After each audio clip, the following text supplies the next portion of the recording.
Emcee Tips and Techniques, your guide to becoming a better MC and growing your MC business. This edition, the MC's Secret Weapon, your resource book. Boy, I wish I had started mine a lot earlier than I did, but now it's grown into a very valuable collection, about 200 or 300 pages worth. It's packed with content to help me do my job as an expert MC. So what's actually in an MC's resource book or resource kit? Let's have a little look at what's in mine and to help you start working on your own.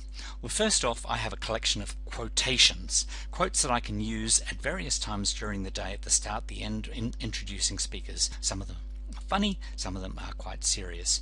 The early bird catches the worm, but it's the second mouse that gets the cheese. Stuff like that, or more serious.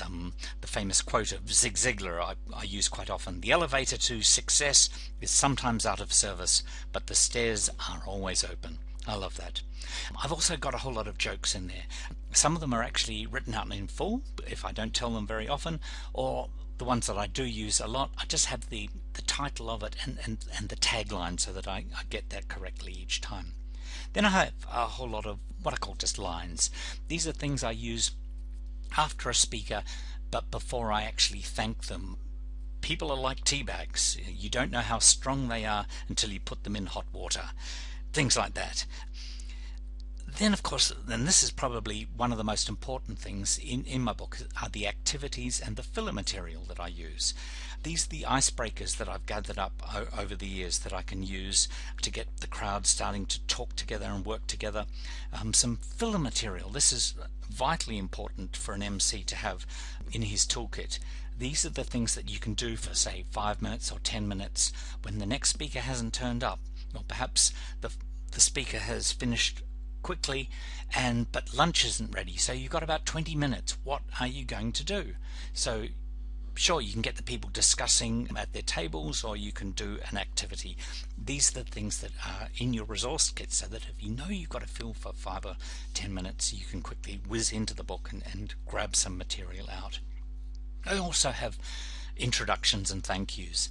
Now, once again, these can be funny, they can be serious. Some of them are a bit generic, but you then can just tweak them a little bit to fit in with the speaker. Our next speaker was recently been acknowledged by both Time Magazine and Newsweek for being a long-term subscriber. And thank yous. Thank you for sharing your journey so that hopefully we can avoid some of the obstacles as we take our own.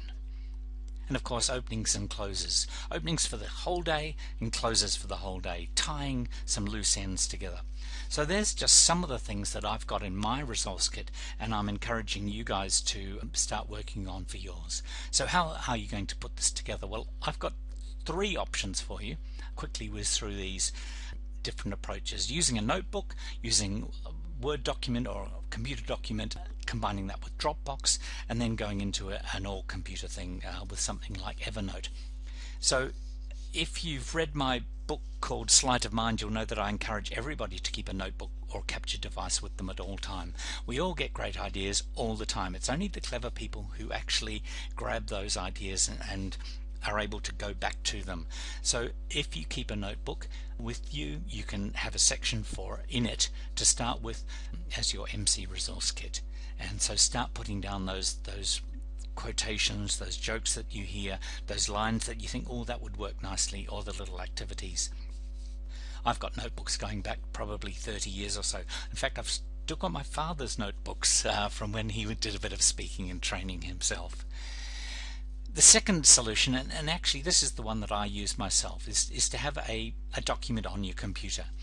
So I keep this all the time. It sits on the desktop of the computer, and when I hear things, I put them into that. But I'm also an analog and digital person. I like to have a hard copy of that document. So every 2 months or so, I print it out, and I have a comb binding machine. I will bind that up. It's getting quite large now, and I actually have that sitting around the desk somewhere, and I take it to any MC assignments that I am doing. So during the assignment, I can be flicking through, finding relevant material that I can use for the situation, and inserting that into my presentations. I can also, because it's a physical document, quickly make notes. I can jot down things to do when I get back to the office, or that worked well, or this is a better way to do this particular thing, or notes on what the speakers are saying, which is another thing that you can do. Lastly, you could use Evernote. I love Evernote. I don't actually use it for my Emcee resource kit. I use it for projects and ideas capture and things to do and to-do lists and things like that. And it obviously syncs between my different machines, but you could use it if you wanted to for your Emcee resource kit. And so you could set up different notebooks within it for jokes, for quotes, for openings, for lines and things like that. At a later date, I'll possibly do a quick little tutorial on Evernote and the ways that you can use that. But if you don't know Evernote, please, it's free, which is great and very, very useful. So there are three options. You can use a notebook, a physical notebook. You can use a combination notebook and computerized and link that with something like Dropbox, or you can use Evernote as a totally online sort of a system. So the next question is, when should you start? Well, I love that old Chinese quotation, the best time to plant a tree was 20 years ago. The second best time is now. So if you have any desire on becoming an expert Emcee, I encourage you to start right away your Emcee resource book or resource kit. So choose one of those methods and get cracking. You will be amazed after a couple of weeks how quickly that little kit has grown as you start gathering things and putting it in. So please don't delay. It will be the best thing that you have done to help forge your career to becoming an expert Emcee. Now, incidentally, before we finish, we've recently made available our very own expert Emcee resource kit. So if you didn't start 20 years ago, you can have access to mine. It's 20 years worth of great content. Some of those jokes and quotes and activities, they're all fully explained to give you a head start on becoming an expert Emcee. So please check that out on the website.